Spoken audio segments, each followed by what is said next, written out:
नमस्कार। कृष्ण जन्माष्टमी की बहुत बहुत शुभकामनाएं। गीता का स्टूडेंट्स के लिए, विद्यार्थियों के लिए क्या संदेश है, आज इस पर बात करने जा रहे हैं। पॉपुलरली हम लोग एक कहावत सुनते रहते हैं, कर्म करो फल की चिंता मत करो, लेकिन इससे ज्यादा इसका कॉन्टेक्स्ट हमें पता नहीं होता कि आखिर गीता के इस संदेश का गूढ़ निहितार्थ क्या है।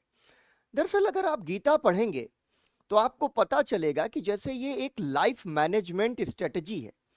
भगवान कृष्ण जो उपदेश युद्ध के मैदान में अर्जुन को दे रहे हैं, दरअसल वो उपदेश जो है वो एक सार्वभौमिक सत्य है।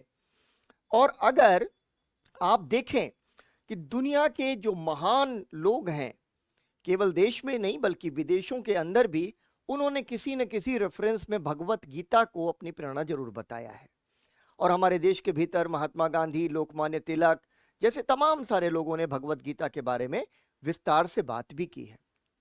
और जो साधु संत सन्यासी हैं, वो तो जाहिर सी बात है कि वो भगवत गीता को एक बहुत ही चमत्कारिक एक ग्रंथ मानते हैं और उसके संदेश को अलग अलग तरह से वो व्याख्यायित करते हैं।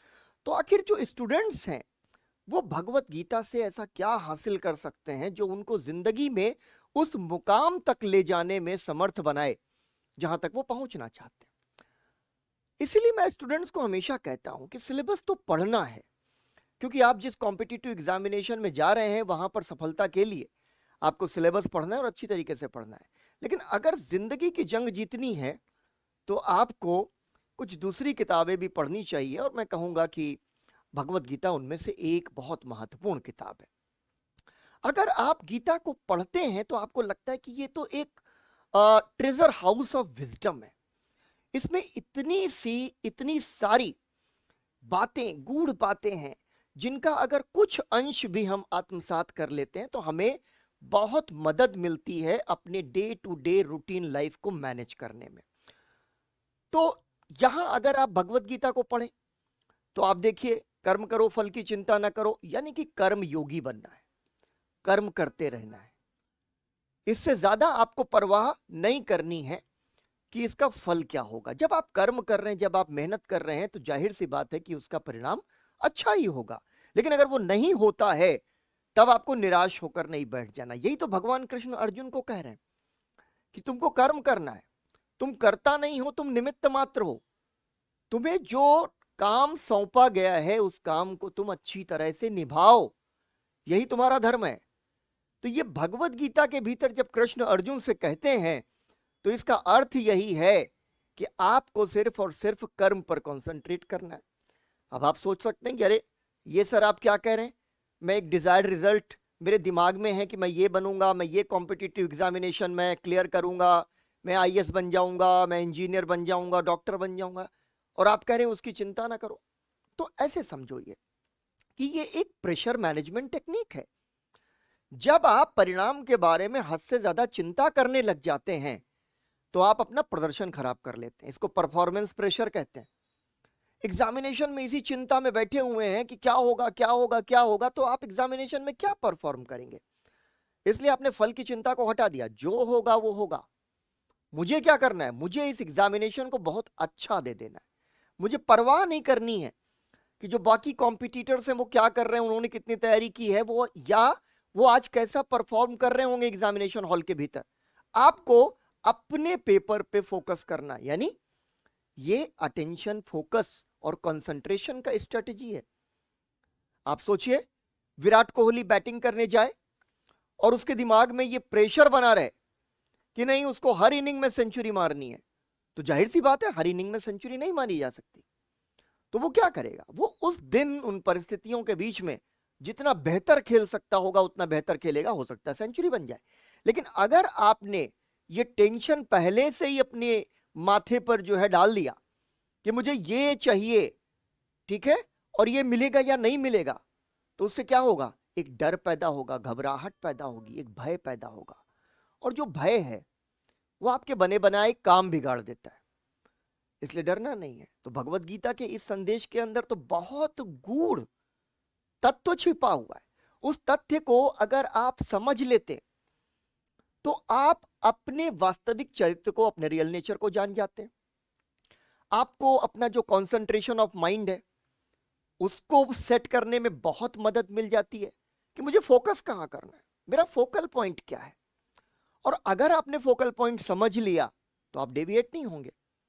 अर्जुन ने क्या किया था कि जब स्वयंवर के लिए गए तो जब जल के अंदर, पानी के अंदर उनको एक प्रतिबिंब देख करके मछली की आंख पे निशाना साधना था, तो अर्जुन ने सिर्फ और सिर्फ मछली की आंख को देखा था, मछली को भी नहीं देखा। यानी फोकल पॉइंट, एक बड़ा निशानेबाज, बड़ा तीरंदाज बनने के लिए आपको फोकल पॉइंट तो बनाना पड़ेगा।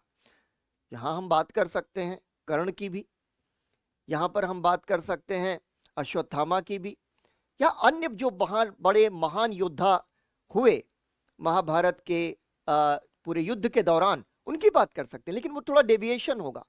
हम यहां पर कॉन्सेंट्रेट कर रहे हैं भगवत गीता के ऊपर, और चूंकि अर्जुन को भगवत गीता में भगवान कृष्ण ने उपदेश दिया था, इसलिए मैं उसका एक प्रसंग आपको सुनाता हूं। और वो प्रसंग है कि जब उससे पूछा गया कि तुम्हें क्या दिख रहा है, तो उसने कहा मुझे तो बस मछली की आंख दिख रही और कुछ भी नहीं दिख रहा। ये फोकल पॉइंट है।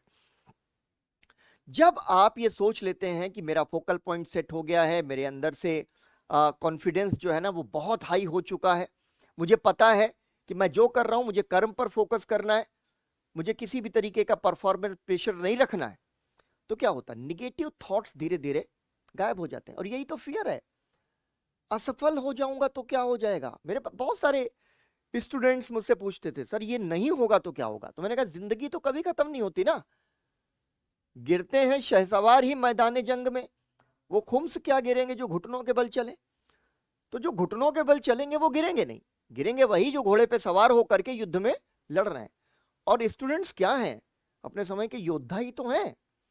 तो जो ये भय है, जो फियर है, और जो निगेटिव थॉट्स हैं, इनसे आपको भगवत गीता बचा सकती है अगर आप भगवत गीता को सही ढंग से पढ़ें।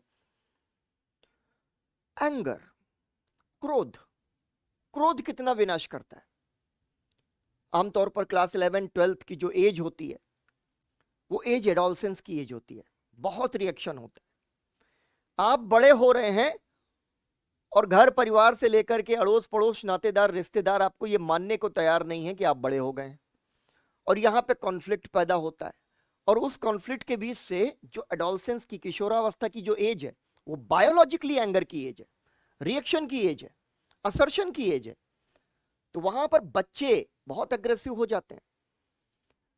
अगर उनको हम कहें कि देखो ये भगवत गीता जो है ना उसको पढ़ो, एक टेक्स्ट उनके हाथ में दे दे और उनसे कहें कि पढ़ो, और अगर वो अपने सिलेबस, अपनी पढ़ाई के साथ साथ ऐसी कुछ अच्छी किताबें पढ़ते रहते हैं, तो उनके अंदर वो पूरा एक फायरवॉल डेवलप हो जाएगा, जिससे कि वो इन चुनौतियों का बड़ी खूबसूरती से सामना कर पाए।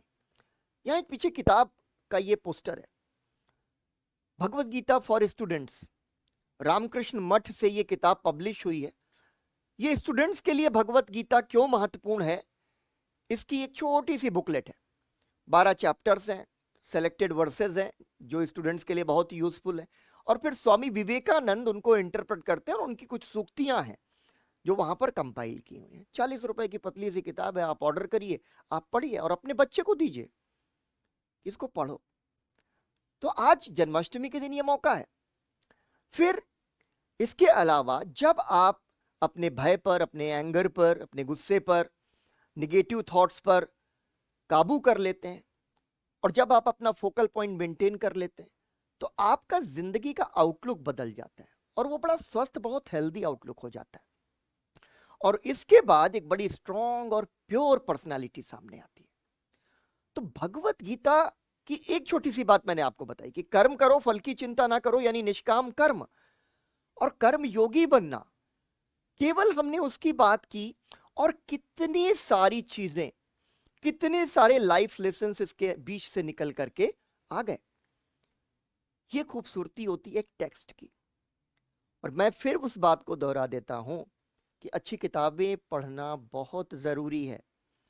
अगर आप अच्छी किताबें पढ़ते हैं तो दुनिया भर का ज्ञान आप समेट सकते हैं, और जो आपको रोजमर्रा की जिंदगी में तकलीफें आती हैं, उन तकलीफों का आप सामना करते हैं। तो आप अर्जुन की तरह एक योद्धा हैं, और आप स्वयं के निर्माण का युद्ध लड़ रहे हैं कि मुझे कुछ बनना है, तो उस युद्ध में आप भगवान कृष्ण को अपना सारथी बना लीजिए। एक बड़ी अच्छी कमेंट्री है भगवत गीता पर, एकनाथ ईश्वरन, बहुत अच्छे लेखक है, मेरे बहुत पसंदीदा लेखक। उन्होंने भगवत गीता में जो कृष्ण का संदेश है, वो जो मूवमेंट है, उसको कैप्चर किया है कि अर्जुन के मन में बहुत सारे भ्रम हैं, बहुत सारे भटकाव हैं, और उसके बीच में कृष्ण सारथी बनकर उनका रथ जो है युद्ध क्षेत्र के बीच में ले जाते हैं और समय को रोक देते हैं। सब कुछ फ्रीज हो गया है, समय फ्रीज हो गया। जैसे कौरव खड़े हैं वो फ्रीज हैं, पांडव खड़े हैं फ्रीज हैं, किसी को कुछ नहीं दिख रहा, समय थम गया। और यहां पर भगवत गीता का वो उपदेश आ रहा है। तो भगवान कृष्ण कहते हैं कि तुम इतने उलझे हुए हो, इतनी दुविधा में हो, तो whenever you are in a trouble take a pause and think. हमेशा जब भी कोई तकलीफ आए, एक पॉज ले लो, एक थोड़ा सा विराम ले लो, और विराम लेकर के खुद को सोचने का मौका दे दो। कितनी जरूरी बात कही। हमेशा जब भी तकलीफ आए, खुद को विराम देना है। मैं एक छोटा सा एग्जाम्पल आपको बताता हूं। मेरे एक परिचित जो काफी सीनियर हैं अभी, वो अपने बचपन की एक कहानी सुनाते हैं कि हाई स्कूल का एग्जाम था, और हाई स्कूल के एग्जाम में वो और उनके दोस्त दोनों फेल हो गए। दोनों के दोनों फेल हो गए, तो उन्होंने कहा कि अब तो जीने का कोई फायदा नहीं, हम तो डूब के मर जाएंगे। तो चलो भाई, एक पास में नदी है, वहीं पे कूदेंगे और दोनों जान दे देंगे। घाट पे पहुंचे, और घाट पे दोनों खड़े हो गए, और नीचे नदी बह रही है। दोनों लोगों ने कहा कि ठीक है, हाथ पकड़ लो एक दूसरे का, और 1 2 3 कहते ही हम जंप कर देंगे। 1 2 3 कहा, उनके दोस्त ने छलांग मार दी। और इतने के बीच में जब वो उसको छलांग मारते हुए देख रहे थे, उनको पॉज मिल गया। जब वो नीचे गिरा, तब तक वो पॉज बड़ा हो गया था। उनको लगा नहीं, ये तो मूर्खता हो गई। लेकिन दोस्त जो है पानी के अंदर था, हालांकि उसको आसपास जो मल्लाह थे उन्होंने बचा लिया, दोनों की जान बच गई। लेकिन मैं आपको बता रहा हूं कि पॉज की इंपॉर्टेंस, उनको जिंदगी में एक छोटा सा पॉज मिला, उन्होंने जंप नहीं किया, और इसके बीच में ही वो पलट गए। उन्होंने कहा नहीं नहीं, मरना नहीं है।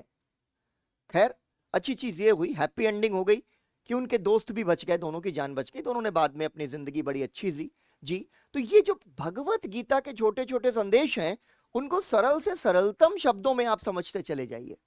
आपको लगेगा कि आप जो है ना, कुछ ऐसा गाइड बुक आपको मिल गया है जिसने आपकी जिंदगी में एक बहुत बड़ा परिवर्तन लाकर खड़ा कर दिया है। तो एक बार फिर से जन्माष्टमी की बहुत बहुत शुभकामनाएं। मिलते हैं अगले वीडियो के साथ, तब तक के लिए नमस्कार।